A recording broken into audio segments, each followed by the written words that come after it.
I grew up in a small town in the Midwest in southeastern Kansas, oldest of 4 kids, really pretty amazing childhood, very close-knit, tight-knit family. My dad was a small business owner. My mom was a very successful teacher in the elementary school there in town. I remember vividly as a teenager coming home, though, at the end of the day after swim practice. I was an athlete, and walking in and oftentimes just catching my mom in the kitchen with tears in her eyes or tears rolling down her face because she had just gotten snippy with one of my siblings at the end of the day because she just genuinely didn't feel good. But she was the type of person who her family was her priority, her kids were her priority, her kids in the classroom, and she was going to show up no matter what. And she woke up every morning, was always tired. At the end of the day, I remember walking in and catching her with tears or with a cup of coffee, trying to just get through her evening. And that really impacted me because she was pushing through. And a lot of that has started to show up later on in my life and what I see with our patients in our practice. But I watched her go to doctors with really no answers. And finally one day, she got answers. In this sense, they told her, well, something's wrong with your thyroid. We'll put you on a medication. It's called Synthroid. It will help. It really didn't. None of the symptoms went away. And she continued just to push through and show up and think that that was pretty much the way life was. You know, as you get older, everyone's tired. When you're raising 4 kids, everyone's tired. Of course, you're going to gain weight. You're hitting middle age. I watched her struggle with those health symptoms, and at the same time, I was growing up and had just finished all of my undergrad work in Missouri in biomedical sciences and nutrition. My plan was to go on to medical school, and I was interning in a medical and health clinic there. And I had started to experience some symptoms too as well. And I thought, okay, I know these doctors in the clinic I'm working in. I'll go see them. I was having some digestive issues. Definitely suspicious hormones were off in my body. And I remember going to the doctors and hearing kind of that same message my mom had heard early on. You know, here's some medications you can try. Your labs look pretty normal. We don't really see anything going on with it, but you can try these meds. And what I quickly realized through that process is if I was going to go to medical school, what I was going to really learn about was medications or how to check the boxes to fit someone in a diagnosis. And that wasn't really my passion. My passion was nutrition, food as medicine, being proactive with your health.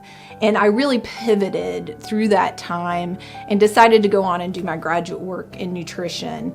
Got married, moved to Boston, and was doing all of my grad work. And we had this elective rotation that I could pick out. And I elected to do it in the integrative medicine department. And it was down kind of in the basement at the hospital. This was 25 years ago.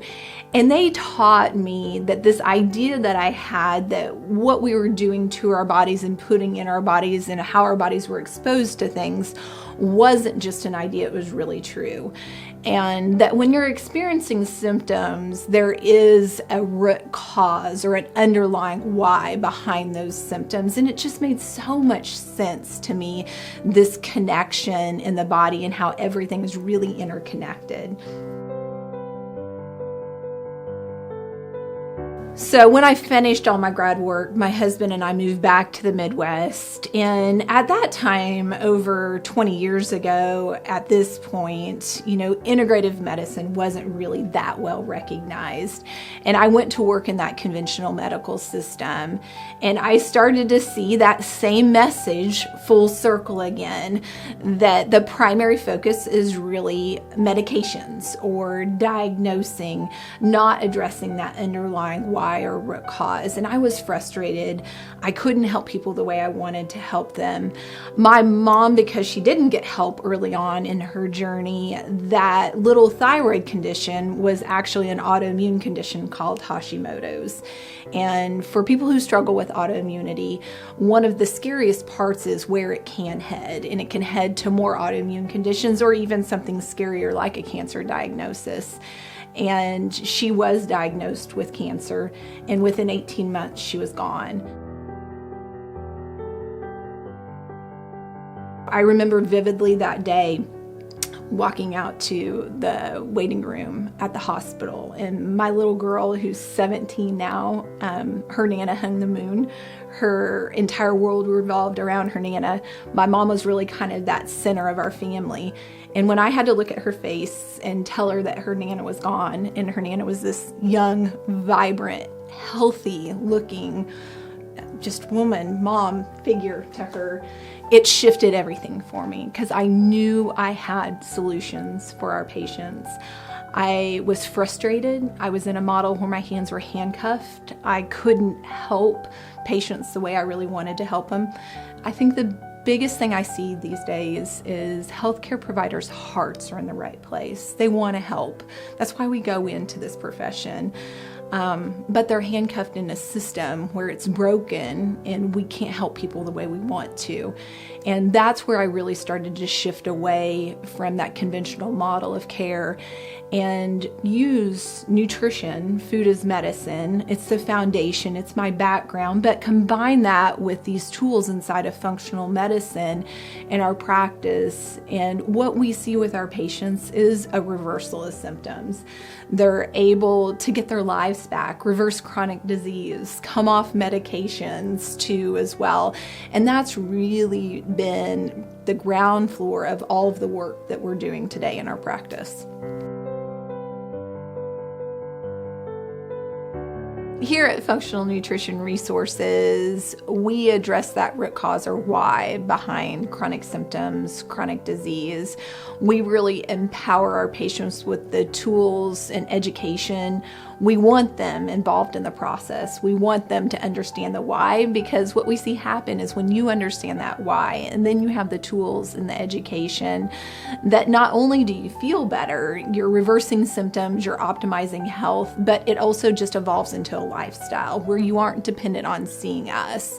And you can go really experience your life. You can have purpose again. You can get joy in your life again. You can wake up and just feel great as you're walking into your day. You know, what Health Awake really means to me is that when I wake up in the morning, I can give 100% to my purpose. A big part of my why is my family, my kids, my spouse. I want to be able to give 100% to them.